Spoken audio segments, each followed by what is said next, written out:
I don't think I can answer that question, and that's what I really wanted to emphasize to Judge Kopkow. The inexplicable nature of what he did is you can't understand it. Didn't when he pled guilty on November 6th. I never did during the course of any of this investigation, any of the interviews with him. I think that he shed a tear for himself. I think justice was served in the best way we can in Colorado right now. I think if somebody came up and put their hands around somebody's neck, the first thing a victim's going to do is grab onto the hands or the arms and try to pull them away, or scrape or claw or bite or whatever to try and get that person's hands off of their throat. There wasn't anything like that in Shannan. And his statement to investigators was, they were very clearly, obviously dead, so I decided to dispose of their bodies. You didn't call 911. You didn't try CPR. You didn't even check on them to see if they were breathing. When you hear that, you're thinking, this just doesn't add up. Today marks 7 years since August 13th, 2018, the day Chris Watts murdered his pregnant wife, Shannan, and their 2 young daughters, Bella and Celeste, in Frederick, Colorado. The case stunned the world not only for its brutality, but because Watts appeared on television pleading for their safe return, only for investigators to discover he had killed them himself. In the years since, it has remained one of the most infamous true crime cases in modern U.S. history, often revisited in documentaries, books, and interviews as a chilling example of betrayal and family annihilation. Hi, my name is Shannan. I just want you to know a little bit of my story. I went through one of the darkest times of my life, and then I met Chris. We'll love you. And stand by you. And stand by you. As long as we both shall live. As long as we both shall live.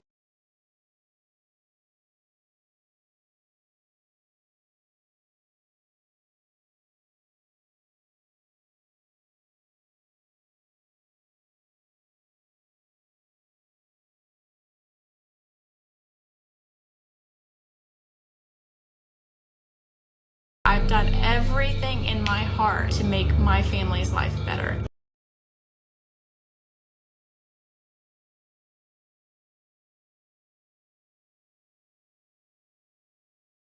"7 years later, the murders are remembered worldwide. But for some, the story never left their front door.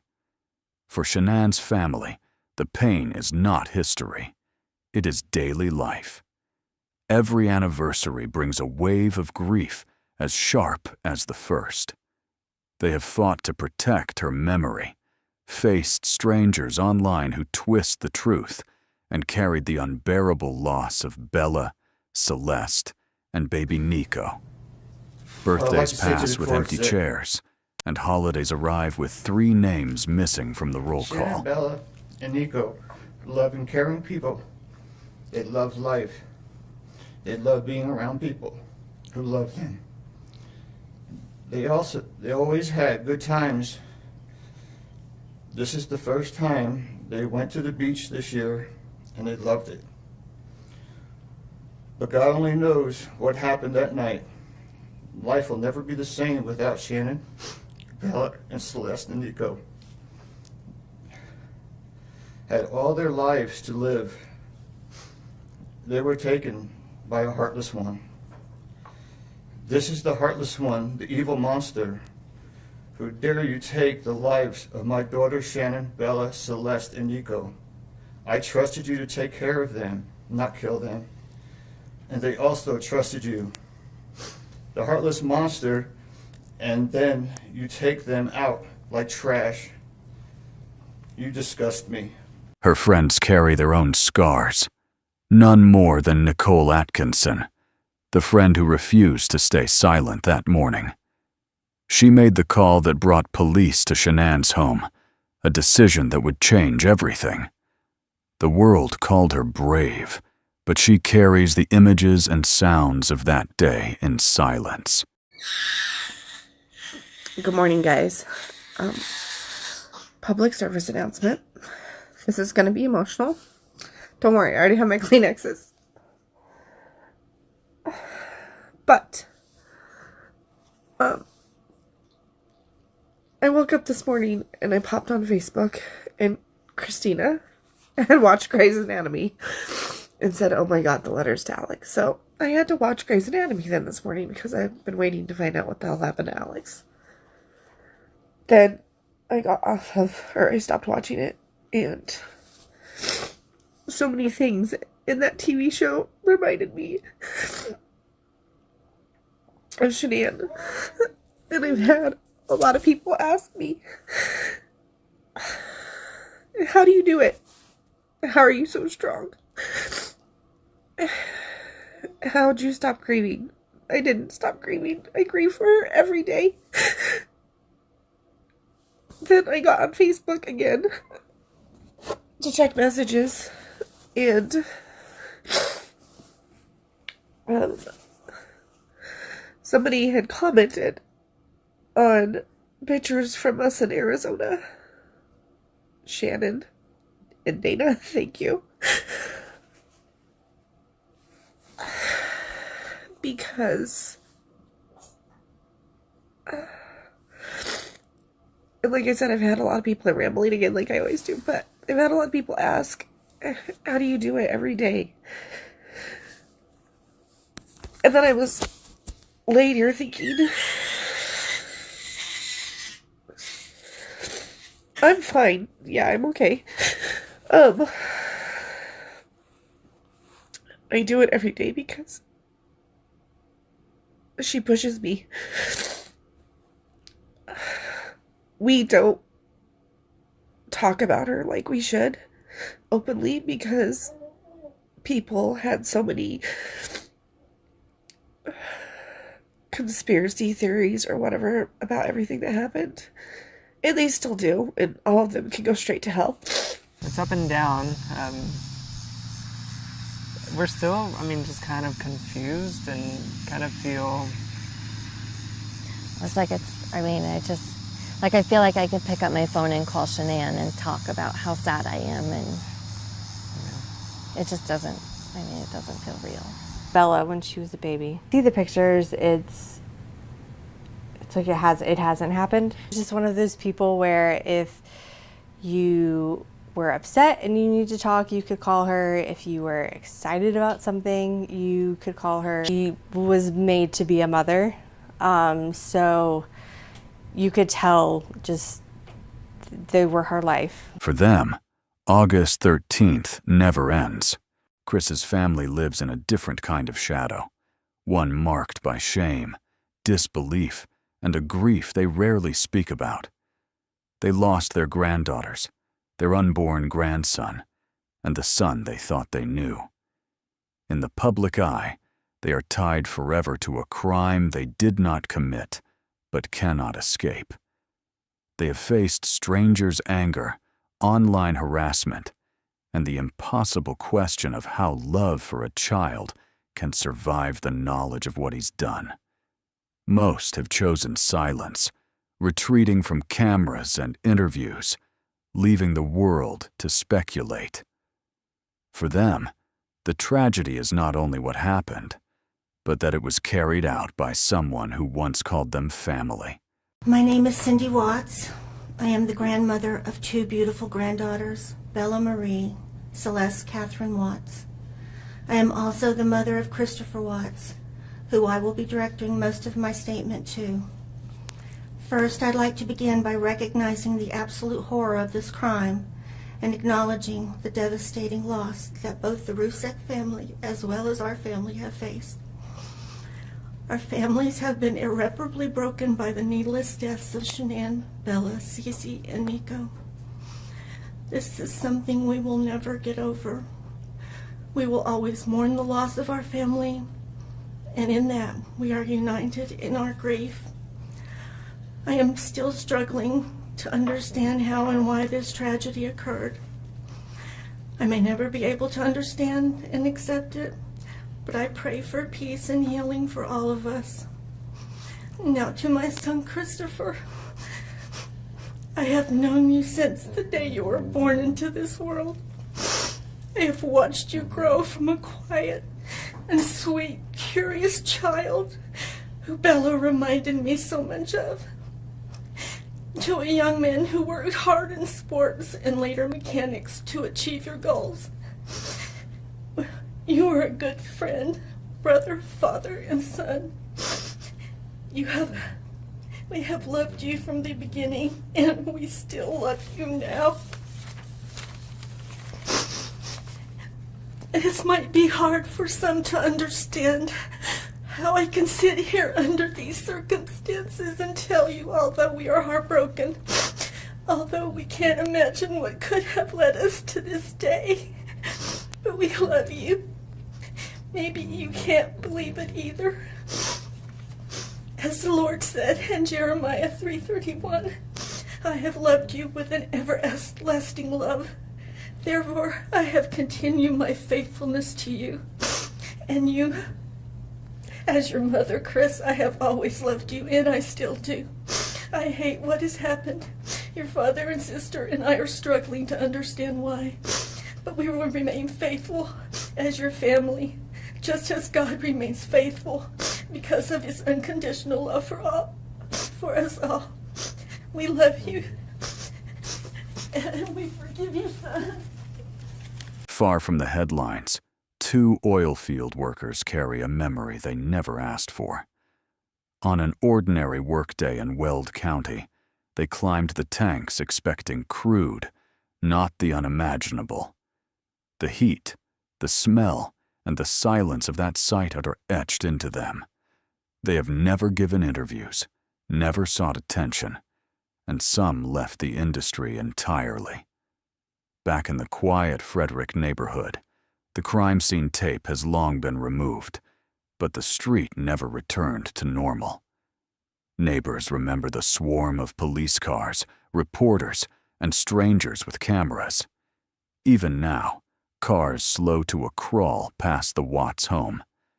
For the people living there, true crime curiosity is a constant reminder. 7 years on, they are still living inside the aftermath. The most important thing, like, I'm not sure, I'll just wait for you to ask questions, but like, I want them wherever they're at. Like, I have no inclination of where they're at right now. Like, I've exhausted like every friend that I know of, and every friend that I have has called friends that Shannan has that maybe I didn't know about, and it's just like, it's vanished. Like, she's not, like, when I got home yesterday, it was like a ghost town. Like, she wasn't here. Kids weren't here. I have no idea like where they went. And in the 2 days before his arrest, Chris Watts played a role with chilling precision. He stood on his porch for television cameras, pleading for his family's safe return. The same family he had already buried in the truth, and masking guilt with charm. Every word he spoke in those hours was calculated to buy time. But in the end,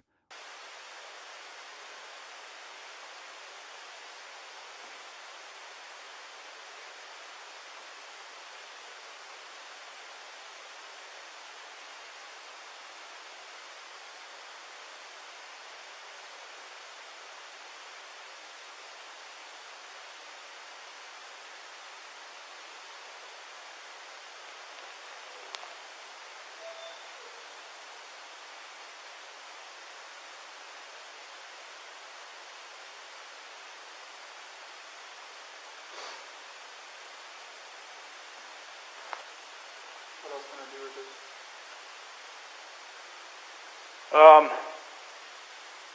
My detective just showed up, so he'll probably want to talk to you. He'd probably, like I said, he might have you call at the bank and see if there's any kind of activity.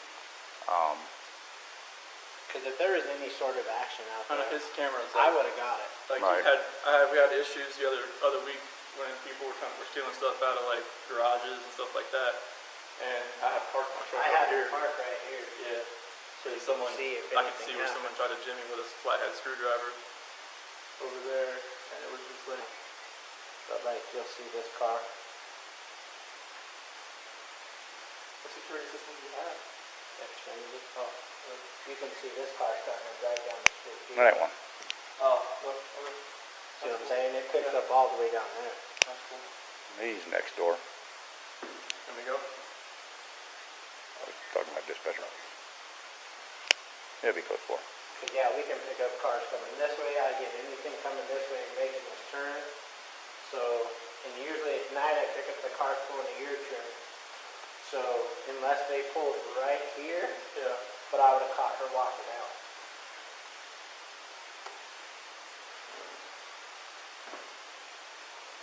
Diesel. You're good. So yeah, I thought nothing. Nothing for the rest of the day. No, that's it. She's pregnant as well. How far along? 14, 15 weeks.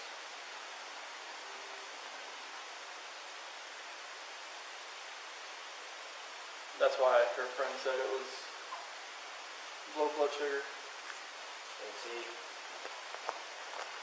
I've got her friend leaving out here at 2 in the morning, I think. My camera.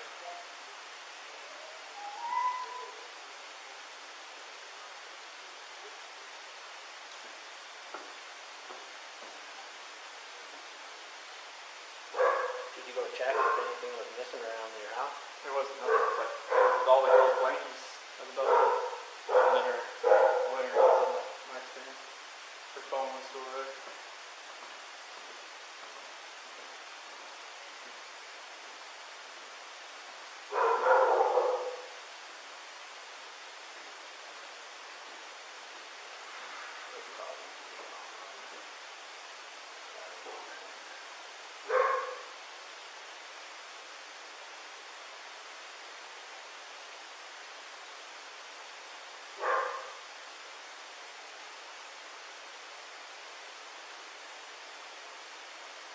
She dropped her off at 1 in the morning, right? My doorbell said 1:48. She came in. Okay.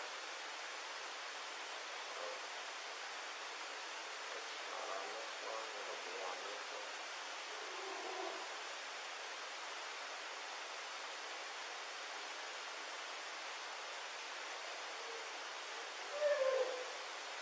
So this is her friend leaving at 1:48.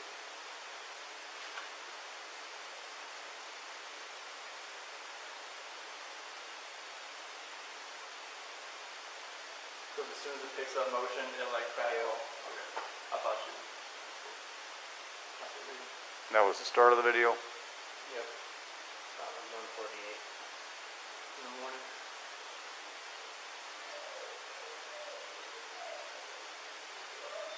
I didn't pick her up going into the house though. It didn't. And I usually pick him up when he comes walking through here. Mm-hmm. I pick him up. So it doesn't show her walking into the house.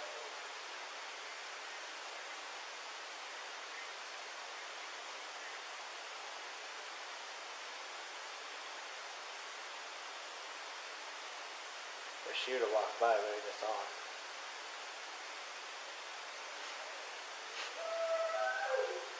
That's okay. The other dogs. They see all these people coming in and they're like, what is going on? Yeah.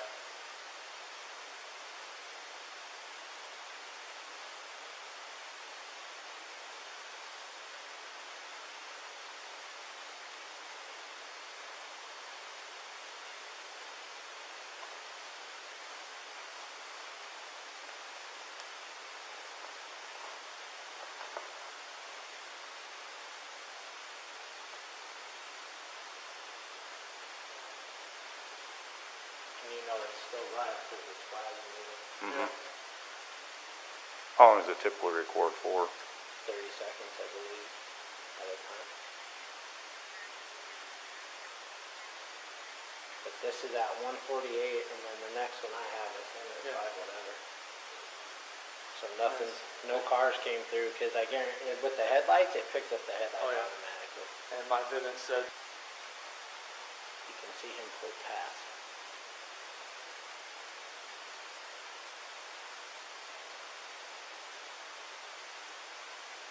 Are you able to record this? Uh-huh. I'd have to call Comcast so I can get him to do whatever. But watch, you'll see him get out. And he walks back and forth a couple times.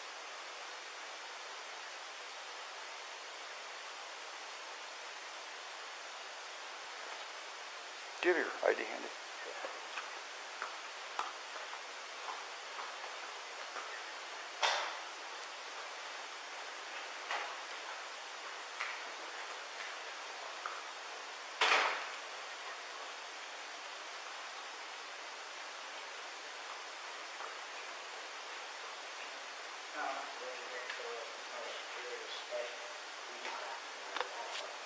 No, he's not. He's not that. He wants to figure out the perspective of the question or not. I just don't understand why he keeps explaining himself over and over where he's getting exactly what he's doing exactly, because that's not him. He's usually really quiet. Well, if you look, that's the back of his truck. That's that. He has right here. He has a flat thing on it. Yeah. He took the flat thing off and I was looking at the truck. Well, that was always back there. Well, yeah, but this is just weird because now it's got. What's your phone number? 303-905-7885. 85. It just seems kind of odd to me. Why would he pull that truck up into the garage? Right. Yeah, I've never seen him pull back. I've never seen him. If he loads his stuff, he normally just walks back and forth because I get him on camera. What does he usually load up? All he usually has is a lunch box and a book bag, looks like a computer, and usually a water jug. That's it. You know what I'm saying? Right. And if he's loading his stuff, why isn't he walking back and forth?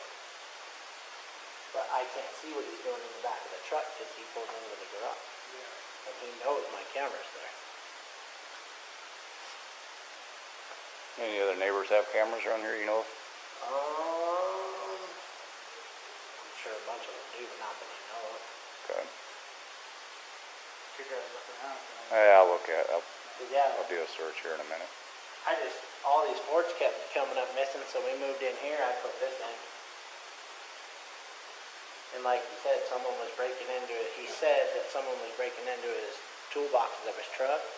So I told him he could park his truck out there in case they saw something. Diesel, I know you want to go play with the baby so bad. Her mom just texted me that people in the report have a GPS tracker on his truck that goes everywhere he goes. Okay. Just FYI. Don't you think it's, look at those. I know. I'm Kinda trying odd. not to. No, I'm do just that. saying it's kind of odd that he pulls his truck back behind my camera. The cutoff, the truck's in the garage right now. And he never backs his truck into the That's driveway what her either. friend Christina that said it. Diesel. She's like, he never backs his truck up. Her mom said it too. She's like, he carries his stuff out in the house. He Yep. doesn't back his truck up. Well, I have him on camera doing that when he does it. Because when he was parking his truck over here, the other thing was odd is while she was gone, he kept parking his truck and her car over here.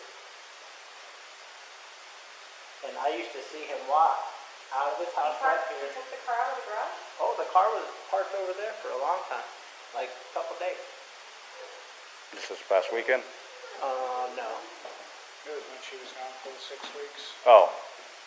But I thought it was kind of odd that he never parked in front of here or right here. He said someone broke into his truck and he parked over here. I have no idea. Hey, he's acting so suspicious. He's normally, you can ask them, he's normally quiet, real subdued. He's over here telling you 3 times what he took out, what he did, what he did, what he did. He's very, I'm just saying, the way he told you 3 times what he brought with him, why is he telling you exactly what he brought with him instead of saying, oh, they didn't see anybody out here, he didn't see anybody doing anything? You know what I'm saying? Mm-hmm. Why is he so worried about you knowing what he's carrying out? That's all I'm saying. The detective's talking to him. What's that? The detective's talking to him. He's talking to him right now? Okay. Shannan's voice still lives online.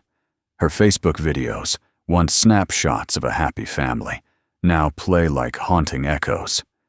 Strangers still leave comments, some offering love, others pushing cruel conspiracies. For her family, those pages are both a comfort and a wound. They can see her smile, hear her voice, but they cannot protect her from the endless speculation. Every August, old posts resurface, shared by people who never knew her but feel connected to her story. In death, her digital presence has become a memorial and a battleground. Hey everybody, say hi. Say hi. You don't want to say hi? So I just wanted to come on here live. Say hi. Hi. Hi. So Saturday's here. I don't even know what time it is. It's 8:30 here in Colorado. And I love waking up now on Saturdays and being able to enjoy my family. We never have to... Careful, Cece. We never have to really... we never have determined where we're going. No plans, really. Summer's coming. And we're super excited. Bella, come here for a second, baby. We're really excited for summer because so much goes on in the summer here in Colorado. There's concerts every weekend, Friday, Saturday nights. There's always some kind of concert going on.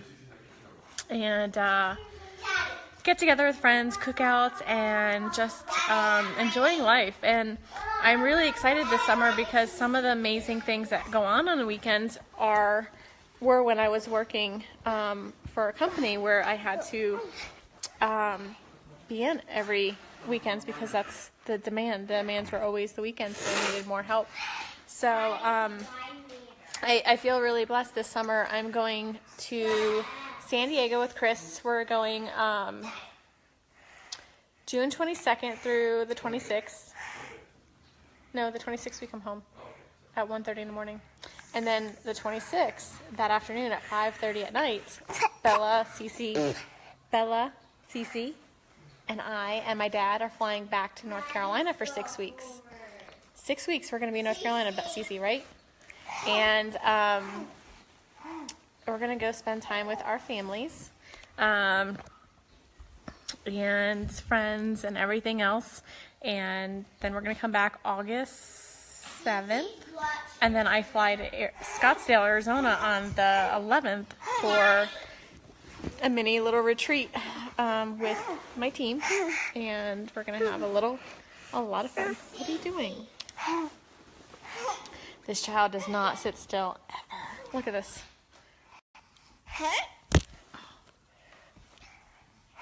Bella, say hi.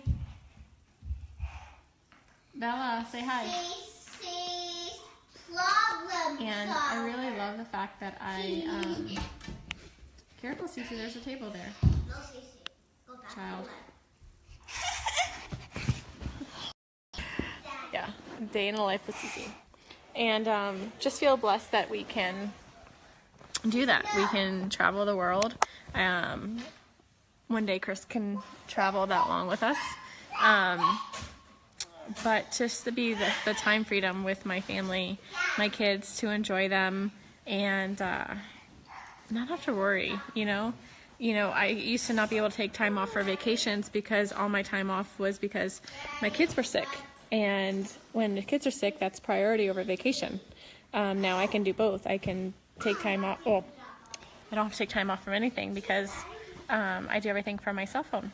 Good morning, Sarah. I need to come back to Canada to see you. Chris needs to come with us, so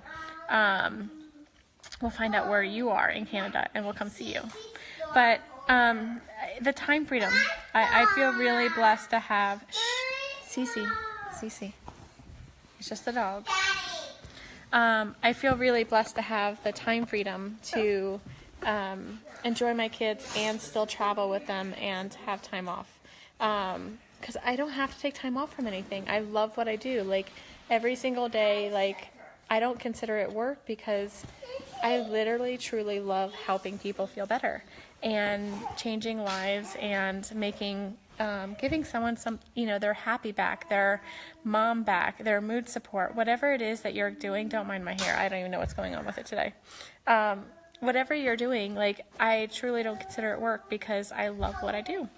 And if you love what you do, it's not work. You have fun. Like, yesterday, my day consisted of meeting with a new promoter. We met for breakfast. Then I met with another one of my friends who promotes with Lavelle for lunch, and we kind of hung out and worked a little bit, and then we had a play date last night with the kids. Mom and I worked, we chatted, and while the kids played, the dads hung out. And it's just fun. Like, that's fun. I want to be able to bring my kids to work and enjoy them. And, you know, while they're having fun and having a play date, mommy can do what mommy loves to do. Watch them and help people. So that's how simple this is. You know, I fit my business into my day. I fit it into my schedule. I can listen to calls while I give my kids a bath. It's just... I love the time freedom. And if you are a Lavelle brand promoter and what is your favorite part? Do you love the time freedom that we have? Like the joy of being able to enjoy your family, take care of whatever it is that you enjoy to do every day, and squeeze in making a phone call and helping someone feel better. Like, that's what I truly enjoy. I love the time freedom. Just watch it, like sitting here, like I'm doing a live because I'm doing a live, but I'm watching my kids have fun. Like, look, hi, beautiful. They're sitting there playing with Daddy, with jewelry, because that's what they love. But yeah, so it's the time freedom. The time freedom. It's funny because I helped a friend yesterday who super skeptical. And she messaged me and she said, Shannan, I want to tell you something. And I was like, what? She was like, I'm so sorry. And I said, what are you sorry for? She said, because I gave you a hard time. I judged you. I thought you were just doing something, just whatever. And she has been able to enjoy her children the last week and a half in a way that she hasn't in the last 5 years. And to me, that brought me to tears with her, because we're not promised tomorrow, you know? We're not promised anything, but to be able to enjoy our children and every crazy moment, it can be super crazy. I'm not gonna lie, my kids are crazy, but I love them, and I love the fact that I can be there for them. Bella knows that mommy doesn't go into work, so when mommy leaves the house without them, it's foreign to her. You know, we go everywhere together, and we do everything together, and that's what she's used to, you know. And just creating that legacy, like the things that you want to be the example. You don't want to tell your kids what to do. You want to show them. And I feel like I'm able to show them how to be strong, how to work hard, how to be confident. I mean, I'm by far a confident person, but I'm more confident than I ever been in my life. And I want to be able to show that to my girls. Like, Bella walks around very shy. She has a mixture of myself and Chris in her. Like, she's an introvert, but she's also branching out of her shell a lot sooner than I ever did in my life. And so seeing her do that, seeing her come out, the teacher's telling me how she's doing in school, like, she's grown so much in school and at home.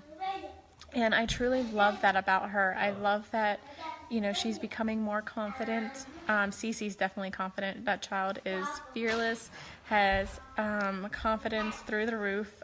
She has that side of me when it comes to being, you know, willing to just go after whatever you want. She definitely gets that from me. But the thing is Bella starts doing things now that I do. She imitates me on a daily basis. She imitates her teachers. She imitates people that inspire her. And it just, you got to show your children what you are preaching. Like, don't just preach it, you have to show them. And I want to be that person that shows my kids. Shh, no yelling, come here. My spot. We'll get a new spot. Dieter's on that spot. Say hi to everybody. My spot. It's just Dieter. Don't be, you sit right there. My Okay, Cece. Shh. My spot. Okay. Dieter, sit down. Okay, see, Dieter's down. Don't steal Cece's food or her spot, because she'll let you know. Right, Cece? Right? Daddy. She is a hot mess. A hot mess. So, be nice, Cece. So, but I would love snuggling with her, but she never sits still longer than 2 seconds. Like, literally, she's already getting down. She kicks Dieter off and then gets back in my spot. Leaves me. So, he's not getting up here. Dieter. So yeah, you guys, like, you have to take a leap of faith in yourself. No matter what it is in life, like, take that leap of faith and know that you can do whatever you want to do.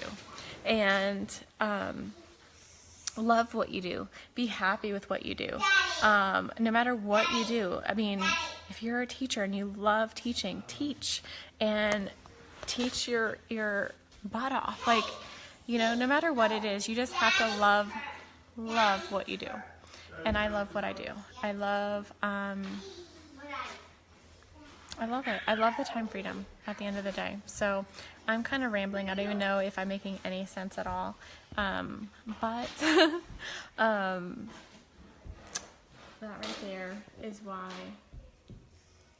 I will continue what I do. I will continue fighting. I will continue not letting the haters get in my way. I will continue not letting people discourage me.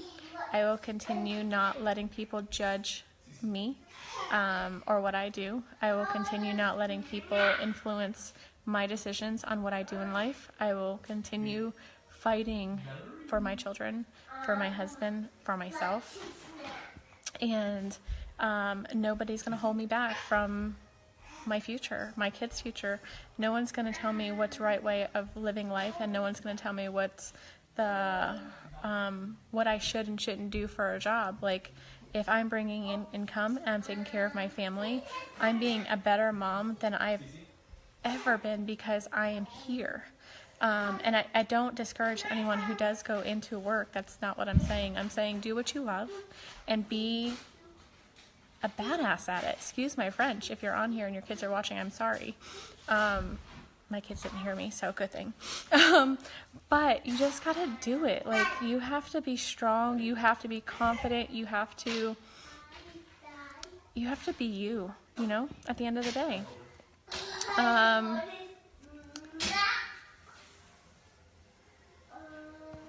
You're welcome, Lynn. I love you guys. I love you, Mandy. Natasha. But if you're on here and if you're a thriver and on here and confidence, if you've gained so much more confidence than you had before, raise your hand. Like, put a comment below, show the hearts. You know, if you've become more confident with Lavelle.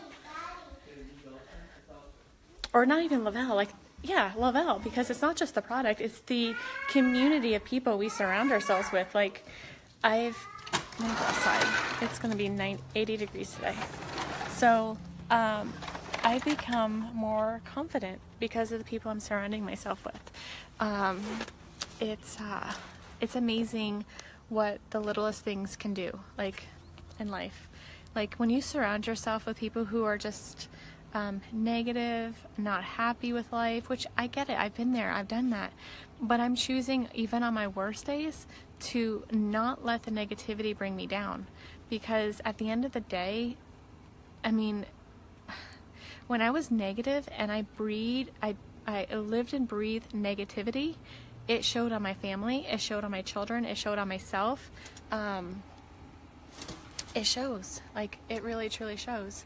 So you have to, what I do now is, and again, don't get me wrong, I have my bad days, I have my off days, we all do, we're human, right? But on those days, I choose to do something that will bring me up, whether it's reading a book, or reading a quote, or reading something, finding something positive to read, because I'm choosing to be better in life, and I choose happiness. I choose drama-free life. I want a drama-free life. Oh my gosh, Colorado makes me feel like it's drama-free life, because Colorado is just amazing. Absolutely amazing, sorry. But that's how I feel. I feel at peace here in Colorado. And everyone wonders why we moved to Colorado, because I do. I feel at peace here. I don't know how to explain it. I don't know how to describe it. I just feel, I feel at home, if that makes sense at all. So I don't know if I am helping anyone today comment something. I feel like I'm rambling. I'm not making sense. But I felt like I needed to share today, share from my heart. I never make sense. Sometimes I feel like I ramble. That's my insecurity coming in. It's my confidence trying to attack me.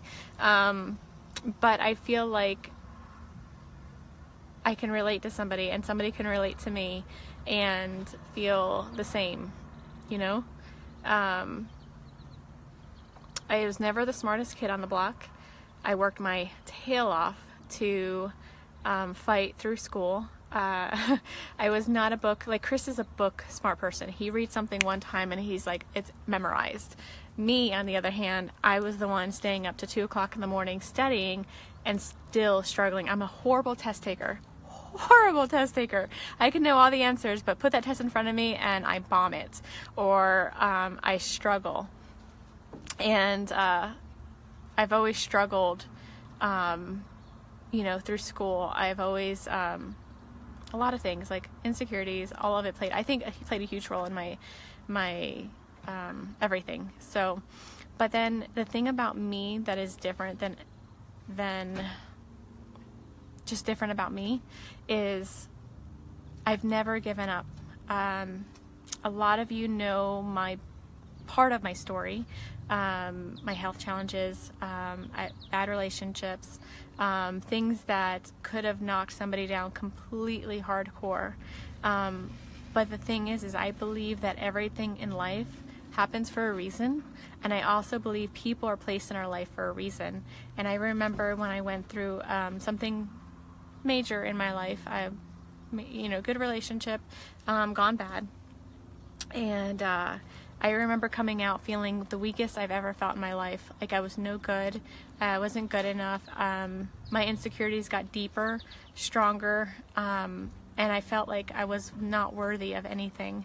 And I remember a friend, and I'm going to give her a shout out because I met her through a job, Amber Matthews, or that's what her name, yeah, Amber Matthews now.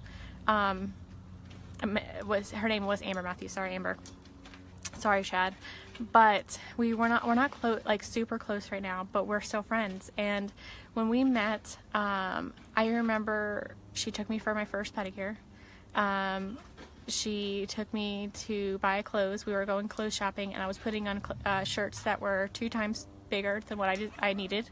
And she was like, that is way too big for you. I'm like, no, it's not. It fits perfect.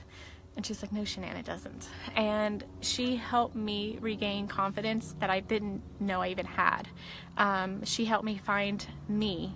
And, you know, through that, I've met so many people in my life that have helped me through all of that, helped me build my confidence, helped me. You just have to surround yourself with people that want better for you, just like they do for themselves. And if you do that, like, you're on top. Like, you're on top of the world when you have people that you surround yourself with that make you better. Like, they don't bring the bad out of you, they bring the good out of you. And from that point on, I fought like hell. I worked my tail off. I busted my butt. I was never a big dreamer, so to think, because my insecurities brought me down. But I remember when I was single for a long time, and my goal was to buy a house. I was tired of paying someone else's mortgage because, you know, that's what you do when you rent. And I wanted to buy a house. And I wanted to buy a house that I could resell one day and make a profit off of. And so I worked and worked and worked and worked. I lost a lot of friends because a lot of my friends were still young. We were still young. And I was 25 years old when I built my first house. My family doesn't come from money. We always worked hard for what we had. And I bought my first house at 25 years old. And that was the biggest accomplishment I felt I've ever done, because I did it by myself. I did it by working my tail off for it, and I had that to show for it, you know. And then I met Chris. My health challenges happened. I was diagnosed with some health challenges, and then I met Chris. I met Chris because of those health challenges. My friend sent me a friend suggestion for him. It was actually his cousin's wife, and I deleted it. I was like, I'm not interested. I don't want to meet a guy. Bye-bye. So I deleted her friend's suggestion for him. I was diagnosed 2 months later, and I went through one of the, I would say, darkest times of my life, because things just got scarier, worse. I thought my life was crumbling underneath me, and I didn't know which way to turn. I didn't have a lot of friends at the time, because a lot of my friends, the friends I did have, I lost because they didn't understand that I looked perfectly fine, and I felt horribly inside. Horribly. I felt a lot of discomforts, a lot of aches, a lot of bad moods. I met a lot of friends online, and in the part where I gave up on everything, I quit my job. It was kind of temporarily, but kind of quit my job of 9 years. I just said, I'm done. I can't do this anymore. You don't understand me. You don't understand what's going on in my life. And I quit. And I got a friend request from Chris. I was in a really, really, really bad place. And I got a friend request from Chris on Facebook. And I was like, oh, what the heck? I'm never going to meet him. Except, one thing led to another. And 8 years later, we have 2 kids. We live in Colorado. And he's the best thing that has ever happened to me. And because of my health challenges, because I got so sick, I let him in. And he only knew me at that time. He knew me at my worst, and he accepted me. And, you know, through your vows, like through sickness and everything, he's been there. He was the one that let me lay on him and fall asleep for 3.5 hours on his lap while he had to pee. He is the best thing that has ever happened to me. So with that being said, know that no matter what, and I can go on forever with this story, but I want to cut it short so I don't bore you guys. Know that no matter how hard life gets, no matter how low you feel, know that deep down, in your heart, that there's a purpose, there's a reason for everything. We may not understand it at the time. It's hard to understand it at the time. I'm telling you, when I met Chris, I pushed him away. I gave every excuse for him to run. I mean, I gave him an out every single day. I gave him an out. And if you guys know my story with Chris, you know I gave him an out. I mean, he went to my colonoscopy. I tortured him. I rejected him. I pushed him away time and time and time again. But when I canceled dates last minute, because that's how life is with my health challenges, you cancel things last minute, and it's hard for people to get, it's hard for me to understand.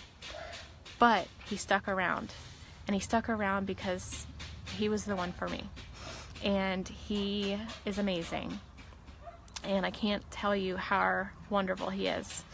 But on top of all of that, when I got sick, I reached out to support groups online. And I built relationships with so many people that have similar health challenges or the same. And we've built a relationship stronger than some of the relationships I've known for over 20 years. Some of them that I've known over my whole life. And these people are in my life for a reason. I met these people for a reason. And Mandy Aikman is the one who introduced me to Thrive. And I would never be where I'm at right now without her. And so all of this comes from all of this positivity that I'm sharing. My 2 children are because of all of this. Like, all of this. My health challenges happened for a reason. I was told I couldn't have kids, you know, and here I have 2 amazing, crazy, wild children. I love dearly. And everything happens for a reason. So if you're at a place where you feel, Dieter, you feel like life's standing on top of you and attacking you, write down, this is homework for everyone, and I do this all the time because I have to life happens. So write down all the things that you think are bad in your life, all the negative in your life, write it down. But then I want you to also, on the other side of the paper, write down what has happened in your life that you're grateful for. The third step is take a pen and mark over, like connect the 2 things that happened. So, for instance, health challenges, Chris, Mandy, life, right? I can write that I can connect that life health challenge to Mandy. I can connect it to Chris, and I can connect it to everything else that happened because of my health challenges. So do you see what I'm trying to do here? Like, I want you to connect the negatives with the positives in your life. And when you look at that, life becomes so much brighter. Like, so much brighter when you can do that. So, you know, sometimes we have to reassess in our life. Like, sometimes we feel like life's attacking us, and when we do, we have to sit back and look at the big picture. And it may not be something right away. It may be, if it's happening to you right now, you may not see the big picture. You may not see it until 6 months down the road, or what the connection is. But when you do, it's going to all make sense. It's all going to click, and you're like, why was I beating myself up for something? No reason at all. Like, no reason at all. So do that. And if that helps you guys, like, I don't know where I found that. It was in one of the books I read when I was going through hard things in life, and when things were really like attacking me, and I felt like the world was sitting on top of me. I had to do that, and I do it still to this day. We still have our moments where, you know, we feel like life's attacking us or nothing good is coming out of every day. We have to reassess and see why we did it, like why things happen. There's a plan. No matter what your beliefs in life are, what you believe in, there's always a plan for everything. And that's my belief anyway. I believe it, and because I'm living proof that something good comes out of everything negative. Something good comes out of everything you don't want. And when you push your comfort zone, when you go outside that comfort zone and you really step out of it, it's going to hurt. It's going to be scary. It's going to be traumatizing sometimes. But guess what? When you step back, you're going to realize, wow, that was the best feeling of my life. Like that, it's like riding a roller coaster. I'm iffy on riding roller coasters, but it's the same thing as riding a roller coaster. You're like, it's scary as heck. You don't want to do it, but when you do, it's exhilarating. Like, it's exciting.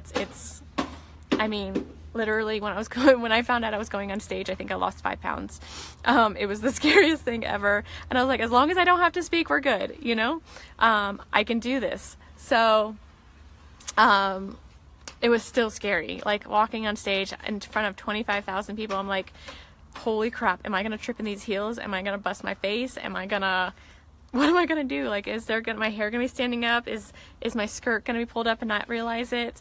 I was scared. Like, all of those things came through my mind, and you know, it's just exhilarating on the other side. It's so exhilarating. And so I hope I helped somebody today, because I felt like I needed to share that. And I know I kind of rambled a little bit, and I apologize. I apologize if I don't make sense. I apologize if any of it, like, it goes over left field. But I wanted to share, and I wanted to.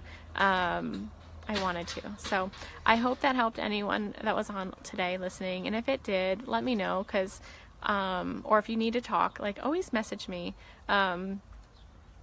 I love talking to people, and I love helping in any way I can, because many people have helped me through my life and my struggles and everything. So I appreciate everyone's who's impacted my life and who still continues to impact my life. And so I like to try to pay it forward, and I try to help people too in any way that I can, even if it's just being there and listening to you. Thank you, Jen. And I'm still not there, but I feel like I'm accomplishing something, especially when my children are following in my footsteps. And I love you, Mandy. I couldn't have done this without you. I know I gave you hell for 14 months. I almost blocked you. I didn't want to hear what you had to say about Thrive. But I'm forever grateful for you, and I greatly appreciate everyone along this journey, and everyone who, whether you believe in what I'm doing or not. I have so many friends who may not believe, sorry, I'm trying to get out of the sun's shadow, believe in what I say or what I'm doing, but you support me. You're still my friend, and you support me no matter what I choose to do, and I greatly appreciate all of you. So I love you all, and you guys have an amazing, amazing Saturday. It's already hot here. I don't even know what time it is. It's 9 o'clock, and as you can see, the sun is shining. I'll show you guys over here a little bit. You can see the mountains a little bit. It's a little cleared. There's a balloon over there. I'm surprised there's no hot air balloons today. There will be tomorrow because they usually come on Sundays. So they're gonna be building right there, but we'll still have our view, which I love. And Chris cut the grass yesterday. Thank goodness, I needed it. So here's my view, and they're gonna have a park right there. So that open space right there is gonna be a park for the kids. Another one. We have like several in the neighborhood. So, all right, everybody, have an amazing day, and I love you all. Bye, guys. 7 years later, the murders are remembered worldwide. But for some, the story never left their front door. For Shannan's family, the pain is not history. It is daily life. Every anniversary brings a wave of grief as sharp as the first. They have fought to protect her memory, faced strangers online who twist the truth, and carried the unbearable loss of Bella, Celeste, and baby Nico. Birthdays pass with empty chairs, and holidays arrive with 3 names missing from the roll call. Her friends carry their own scars, none more than Nicole Atkinson, the friend who refused to stay silent that morning. She made the call that brought police to Shannan's home, a decision that would change everything. The world called her brave, but she carries the images and sounds of that day in silence. Chris's family lives in a different kind of shadow, one marked by shame, disbelief, and a grief they rarely speak about. They lost their granddaughters, their unborn grandson, and the son they thought they knew. In the public eye, they are tied forever to a crime they did not commit, but cannot escape. Most have chosen silence, retreating from cameras and interviews, leaving the world to speculate. Far from the headlines, 2 oil field workers carry a memory they never asked for.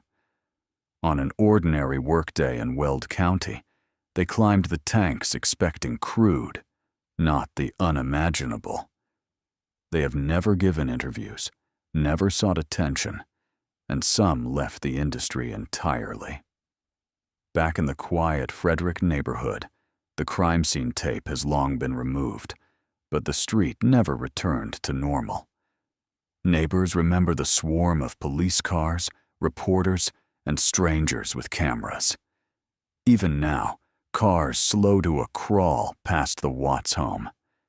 In the 2 days before his arrest, Chris Watts played a role with chilling precision. He stood on his porch for television cameras, pleading for his family's safe return, the same family he had already buried in the truth.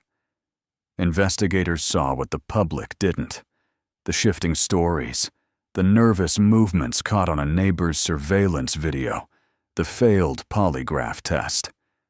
Every word he spoke was calculated to buy time, until the lie collapsed.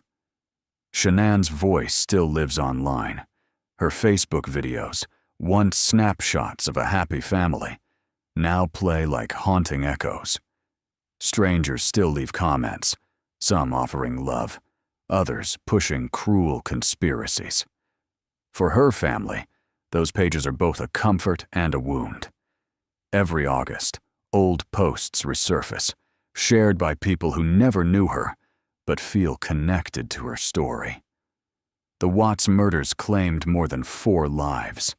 Shannan's parents lost their daughter, grandchildren, and the chance to see them grow. Chris's parents lost their granddaughters and the son they thought they knew.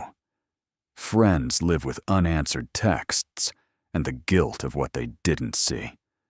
First responders and investigators carry images they can't forget. These are the victims without headlines, people whose lives were broken in ways that can't be measured or repaired. 7 years later, the house in Frederick has changed owners, but it will never be just another home. The case is still dissected in documentaries, podcasts, and online forums. New theories surface every year, each reopening old wounds. For those who lived it, the date August 13th is not history. It is a reminder. The grief is as real now as it was in 2018, and the shadows of that day still follow them. The world remembers the crime. The people closest to it live with its echo. So the court is going to sentence Mr. Watts as follows. With regard to count number 1, murder in the first degree as it relates to Shannan Watts, the court is going to sentence you, sir, to a life sentence in the Colorado Department of Corrections, followed, with no possibility of parole. And that is going to run consecutively to all but counts 3 and 4.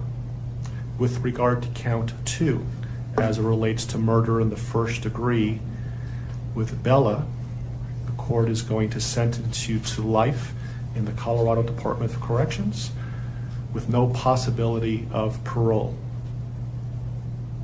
With regard to count number 3, the court is going to sentence you as it relates to Celeste to life in the Colorado Department of Corrections with no possibility of parole. With regard to counts 4 and 5 relating to Bella and Celeste as a different theory of first-degree murder, the court is going to sentence you to life in the Colorado Department of Corrections, and legally those sentences must run concurrently as a different theory of first-degree murder. Recognizing the unlawful termination of pregnancy for the unborn child that has been named Nico, the court absolutely believes that the maximum sentence of 48 years would be appropriate to run consecutive to the other charges, with an additional mandatory parole period of 3 years as set forth by statute. With regard to count number 7, as it relates to tampering with a deceased body, as well as counts 8 and 9, each a class 3 felony, the court is going to impose a maximum sentence of 12 years each for those counts to run consecutively to the other counts. The court is going to order that the statutory fees be paid and court costs. The court's going to grant the prosecution 91 days to file a notice of restitution, and that will be the sentence of the court. We will shortly be in recess. I would respectfully ask the parties that you remain in your seat. There is a plan by the deputies on allowing people to exit the courtroom, so please remain seated until you are authorized to leave the courtroom based on the direction of the deputies. Deputies, I would respectfully ask that you take this defendant into custody and have him serve the rest of his life in the Department of Corrections. We are in recess.